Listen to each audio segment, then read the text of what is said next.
তুমি কি জানো আমাদের কলিজার নবী সাল্লাল্লাহু আলাইহি সাল্লামের জীবন কতটা কষ্টের ছিল? তিনি শিশু অবস্থায় তার মা বাবাকে হারিয়েছিলেন। মানুষ তাকে এতিম বলে গালি দিত, তার পবিত্র গালে থাপ্পড় মারত। অসহায় নবীর কান্না ছাড়া আর কোনো পথ ছিল না। নবুয়ত পাওয়ার পর তার আপনজনরাই হয়ে ওঠে তার চিরশত্রু। তাকে পদে পদে হত্যার চেষ্টা করা হয়। মানুষ তার শরীরে ময়লা আবর্জনা ছুঁড়ে মারত, তার রাস্তায় কাটা বিছিয়ে রাখতো। মানুষ তার শরীরে পাথর মারত। মানুষের ছুরা পাথরে নবী করিম সাল্লাল্লাহু আলাইহি সাল্লামের দাঁত মুবারক শহীদ হয়ে যেত।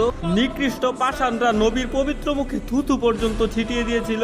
নবী করিম সাল্লাল্লাহু আলাইহি সাল্লামের কষ্টের দহন আরো বাড়লো যখন তার শিশুকালে কলিজার 3 পুত্র সন্তান ইন্তেকাল করেছিল। আবার কলিজার নবীর ঘরে চুলাও জ্বলত না। ঈদের দিনও তিনি না খেয়ে ঈদগাহে যেতেন। ইসলামের জন্য আমার নবী 3 বছর গাছের পাতা খেয়ে বেঁচেছিলেন। এত কষ্টের মাঝে থেকেও আমাদের কলিজার নবী আমাদের জন্যই শুধু কেঁদেছেন।